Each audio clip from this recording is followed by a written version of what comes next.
Only 3% of retirees have $1 million.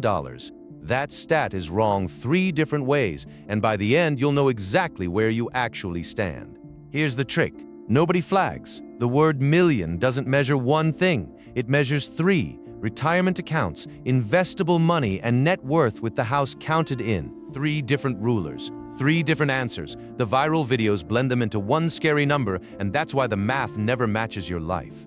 We're separating them. And the kicker the headlines bury, even a real $1 million pays out less than the salary of the average working American. We'll cite every number. Federal Reserve, Census, Vanguard. 3 rulers, 1 honest answer. Subscribe. I'm running the same Sunday night math you've been running, and the next number lands tomorrow. Let's pull this apart. Start with ruler number 1. Retirement accounts, the money already labeled retirement with the house excluded by definition. This is the cleanest version, because nobody argues what counts. Either the balance has 6 zeros and 1 more digit, or it doesn't. No fuzzy edges. So how many households cross $1 million in those accounts? By the Federal Reserve's 2022 survey, analyzed by Congressional Research Service, 4.6% of all households, not 3. And that number replaced an older, staler 1. Hold on, the 4.6 for years, the internet quoted 3.2%. That was the 2019 survey. Balances climbed since. Quoting the old figure in 2026 is measuring your weight with a scale from a different decade. Now here's where the headline number quietly breaks. That 4.6% peaks before retirement, not during it. The highest slice with $1 million plus sits in the 55 to 64 group, 9.2%. Look at who that group is. People still working, still earning, still dropping money in every single paycheck. That 9.2% is the very top of the mountain, and even there it's still fewer than 1 in 10. Then you cross into actual retirement, 65 and up, and the share falls below that peak. The wealth doesn't appear the day you stop working. It thins out from there. So the million was a pre-retirement event for a small few, not a retirement reality for the many. The viral headline measured the wrong age group entirely, then sold it to you as your verdict. And the floor under all of it, only about 47% of households 65 and older own a retirement account at all. Not have $1 million, have an account, period. Almost half are playing this game with 0 on this ruler. So ruler 1's verdict, $1 million in retirement accounts is a tiny club. It peaks among people who haven't retired yet, and half of retirees never even entered the room. That's the cleanest version, and it already buries 3%. I didn't pull 4.6% off a tweet. That's the Congressional Research Service reading the Federal Reserve's own survey. Every figure in this video is timestamped in the description. Tap 1 if you don't believe me. The scary stat measures 1 narrow shelf, and even that shelf is mostly empty. Ruler number 2, widen the lens. Now we count everything you could actually sell or spend: stocks, bonds, CDs, the retirement accounts, cash in the bank, everything except the house. Economists call this your financial assets, but you can call it the money that would still be money if you needed it Friday. This ruler is fairer because plenty of people hold money outside a labeled retirement account. So does $1 million plus get common now? It does not. It just shifts who's in the top slice, and the top slice still falls short. Here's the hard number. By that same Federal Reserve survey, the 75th percentile of investable assets for households 65 to 69 sits near $784,000. Read that again. Even the top quarter is under $1 million. Let that land. The top 25%, the people doing better than 3 out of 4 of their neighbors, still haven't reached the million on this ruler. So $1 million plus in investable money isn't the top 3%. It's the top 10 to 15. 3 out of 4 retirees aren't anywhere near it. The fourth one, the winner of that group, is still short. The 3% story falls apart the second you use the honest, wider ruler instead of the narrow one. And notice what just happened to the question. On ruler 1, $1 million was rare. On ruler 2, $1 million is still rare, just rare in a different bracket. Same word, different math. The blend is where the fear comes from. And here's the point, and it matters. You can't fail a test when nobody tells you which ruler they're grading you on. The videos never tell you which one. That's the whole game. Ruler number 3, the fat version. Now we finally count the house. Net worth, everything you own minus everything you owe, walls included this time. This is the number most people secretly mean when they picture a millionaire retiree, the one with the paid-off place and a little left over. And the math changes hard. Because the home is enormous. By the Federal Reserve's 2022 survey, the median net housing value for owners is $201,000, up from $139,000 just 3 years earlier. Add 200 grand of locked-up walls to everyone's column and the million-dollar club swells fast on this ruler. A million-plus net worth is roughly the top 25 to 35% of retirees. Not 3%, not even in the same zip code. And homeownership isn't rare at all by the Census Bureau's American Community Survey 2023. 77% of households 65 and up own their home. So the fat ruler isn't an edge case. It's the default for nearly every older American. 3 of 4 quietly carry that 200 grand. So here are your 3 answers to one question: $1 million in accounts under 5%, $1 million in investable money, top 10 to 15, $1 million in net worth with the house, top quarter-ish. 3 rulers, 3 myths. Pick one. So line them up: 5%, 15%, 30%. The honest version isn't one stat, it's 3. And the videos that scared you only ever showed you the scariest one. But how rare is $1 million is the wrong question to lose sleep over. The right one is quieter. Where do you actually stand? Not against the top slice, against the middle, against the typical retiree, the person you'll actually pass in the grocery store. So let's put a real number on the middle. By Vanguard's 2025 report, about 5 million real accounts, the median 401k balance for savers 65 and up is $95,425. The middle, not the bottom, sit with that. 95,000, roughly 10.5 times smaller than $1 million. If your number is anywhere near it, you're not failing. You are standing precisely in the middle of the road. The median is not the dirt under the road. Quick pause. If you've been running the same late-night calculator, lying awake, doubting your number, comment same so we find each other down there. Subscribe. I'm dropping these daily right now, and the next one lands tomorrow. You are genuinely not the only one doing this math at midnight. Now the part that breaks the whole million equals rich idea. Take the real million, the rare one, top slice on any ruler. Picture you actually have it. What does it pay you to live on year after year without running out?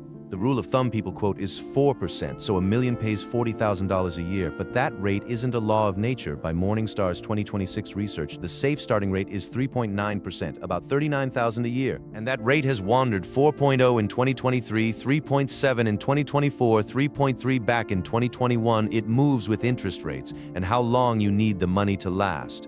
4% forever is a slogan, not a guarantee.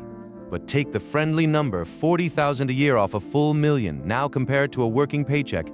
By the Bureau of Labor Statistics, third quarter 2025, the median full-time worker earns about $63,000 a year. So $1 million, the trophy, the thing you felt broke for not having, pays out about 63% of what the average working American makes. The million isn't a yacht, it's a modest paycheck you can't get a raise on. Here's the plain language version, the one worth taping to the fridge. $1 million buys you an income below average. Being a paper millionaire and feeling underpaid turn out to be the exact same thing. Now flip it back to where most people actually live. The median retiree, $95,000 in the account. By that same friendly 4%, that's roughly $3,800 a year off the 401k. So the gap between median and millionaire is real, but smaller than the panic suggests. Because here's the quiet truth: nobody monetizes. Most retirement income in America never comes from the million anyway. It comes from Social Security, from a pension if you're lucky, from the house being paid off.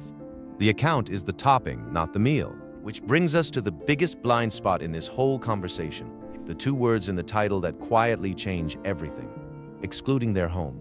Because almost everything we just measured on rulers 1 and 2 leaves out the single largest thing most retirees own. Delete it, and the math gets cruel on purpose. Remember ruler 2 and ruler 3? The gap between them is the house, and the house is bigger than people realize. By the Federal Reserve survey, the primary residence is worth almost $41 trillion nationwide, more than a quarter of all the assets Americans hold. Here's the part that should change how you feel tonight. The median retiree's home equity, $201,000, is almost identical to the median retirement balance of people who actually have a 401k, $204,000. The house is a second retirement account hiding in plain sight. Read that twice. If you own your home, you're statistically already holding a sum the size of a full retirement account, locked in the walls. So the story isn't "I only saved a little," it's half my retirement money is the place I'm standing in. Don't take my word that the house equals a whole retirement account. Open the Federal Reserve survey link under the video. 201 in home equity, 204 in the median balance. Side by side, I'm running the same query you can run. And once you see those two numbers stacked, the trick gets obvious. When a video says excluding the home, it isn't being precise. It's quietly deleting half your wealth and then calling you poor for the half that's left. And this is the catch that keeps it honest, that 200 grand in the walls isn't money you can spend on Tuesday. You can't eat a kitchen. You can't fill the tank with a hallway. The home is wealth that refuses to behave like income. How locked is it? By the framing from Urban Institute research, home equity is up to 2/3 of the average 65-year-old couple's wealth, yet only about 11% of retirees ever actually turn it into income. 9 out of 10 just live inside it. And the cruelest twist, the house doesn't just sit there locked, it charges rent on itself. By the 2025 Zillow and Thumbtack report, the hidden cost of owning runs about $15,900 a year. Taxes, insurance, repairs, the asset eats, so that $200,000 of home equity has a quiet bill attached, roughly $1,300 a month above the mortgage. Your biggest retirement asset is the one you can't spend and can't stop paying for. That's why excluding the home flips the whole picture. Put it in 2 columns, what it's worth and what it costs. That's the lesson. A paid-off house makes you wealthy on paper and squeezed in the checkbook at the very same time. Now let's bring all 3 rulers and the median home into one honest picture of the typical retiree. Not the scary one from the thumbnails, not the trophy one from the dreams. The real one. The person standing exactly in the middle of every distribution we just walked through. 1 through 3. 95,000 in the account. 201,000 in the walls locked. An income that leans on Social Security, not the million. That's not a failure story. That's the median American retirement, and the median is where most of the country lives. And if your gut still says I should have $1 million, look at who feels exactly the same. By the 2025 EBRI survey of over 1,000 workers, 67% are confident they'll have enough, but only 24% are very confident. The doubt is the default. Same survey, the harder number. 32% of workers have less than $25,000 saved outside the home. 16% have under $1,000. So if you've got 6 figures in an account, you're not behind the room. You're ahead of 1/3 of it. And the plan versus reality gap is its own quiet relief. By that same survey, workers plan to retire at 65 and 75% plan to keep working for pay. Reality? Retirees actually left at 62, and only 29% worked at all. 4 in 10 left earlier than they planned. Health, a layoff, a parent who needed them.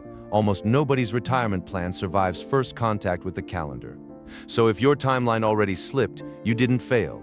You joined the majority. So the picture that scared you is built on a bent ruler. Only 3% have 1 million measures a shelf most people never reach, ignores the house that holds half their wealth, and compares everyone to a trophy that pays below average income anyway. So here's the reframe in one breath. You didn't fail the test. Somebody handed you a measuring stick that was bent on purpose, then sold you a video about how short you came up.